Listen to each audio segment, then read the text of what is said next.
Hello and welcome back to the Top Tiers. Today I am doing another Dungeons & Dragons video, and today's video is going to be about combat as a player. So I'm going to be doing videos for Dungeon Masters after I finish stuff for players, and today I'm going to be looking over how combat works as a player. So just to be a video-friendly length and a user-friendly length, I'm doing a small battle. I'm doing my character that I made the other day, the fighter, and a few kobolds. I'm going to have the fighter fighting 3 kobolds, or 2 kobolds. I think 3 kobolds would be fine. And I'll be explaining some of the methods and strategies as a player to use in combat, and how to play combat as we go along. So first, let's just say that I got my dice. Let's just say that we were walking along a road and the dungeon master sprung a trap on us. Then the kobolds were trying to rob us. So now the first thing that you'd have to do, obviously there'd be more people if you were playing an actual game, but right now the first thing we must do is roll our initiative. And initiative determines in what order people will be going during combat. So now the dungeon master will roll initiative for his 2 kobolds, 3 kobolds actually, sorry, which I'll do right now. 12, 5, and 10.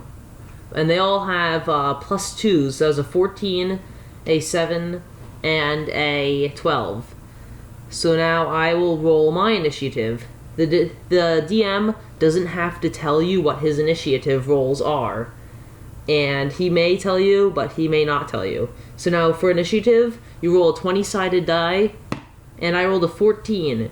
So my dexterity is a plus 5, and my initiative, your dexterity is your initiative. So if you look up top at your initiative bubble, right above your current hit points, it'll say what your initiative is. Mine is plus 5, so that's a 19, meaning I go first, and then the 3 kobolds.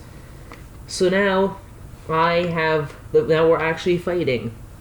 And your DM may not tell you the enemies that you're fighting their stat blocks, so you may have to roll a perception check or an insight check to determine that, but sometimes they will tell you. And right now, for the video's sake, I'll tell you that the kobolds have an armor class of 12, and a 5 hit points, and a speed of 30, and a lot of other numbers that I'll tell you about in a second.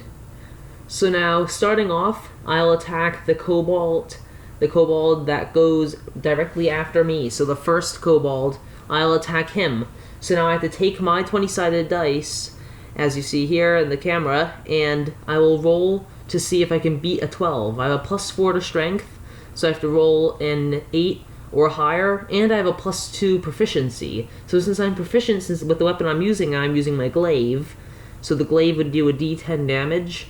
I'm proficient with that, so I have a plus 6 total on my damage, on my attack right now. I rolled a 19, so yeah, that's definitely hitting him.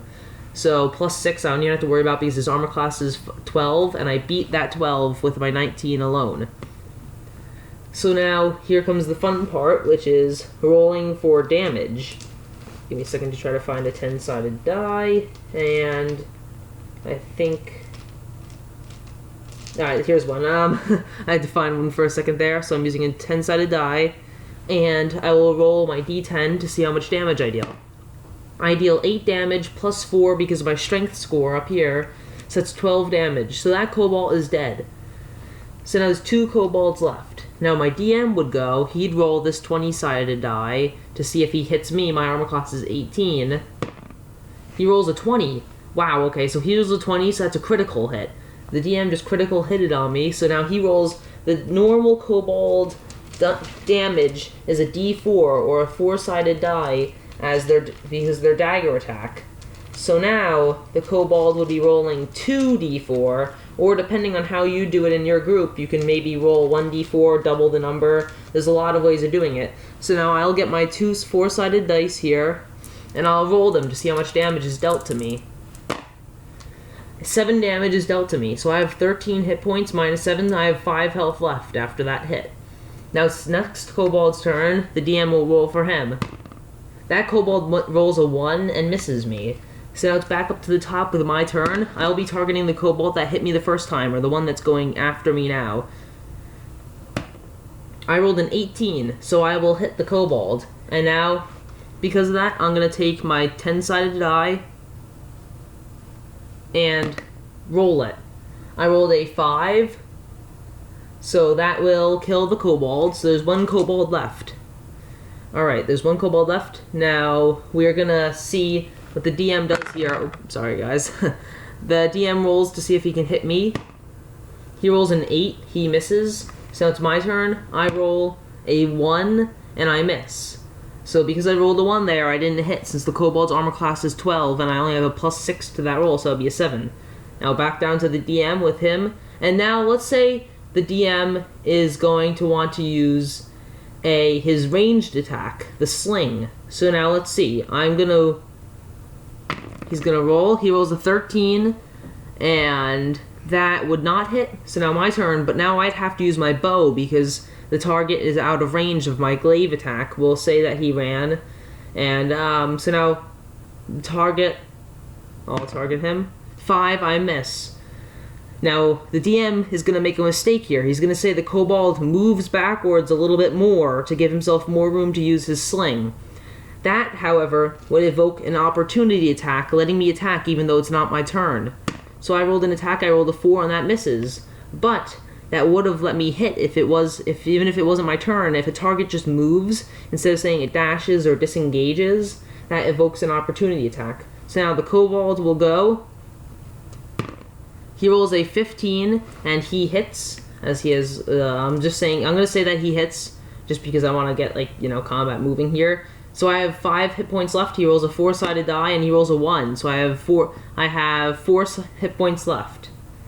Now, on my turn, I'm going to look through what I have here, and I don't really have much, so I'm going to have to roll to attack. I'm going to use my light crossbow that I got last time while talking about how to make a character.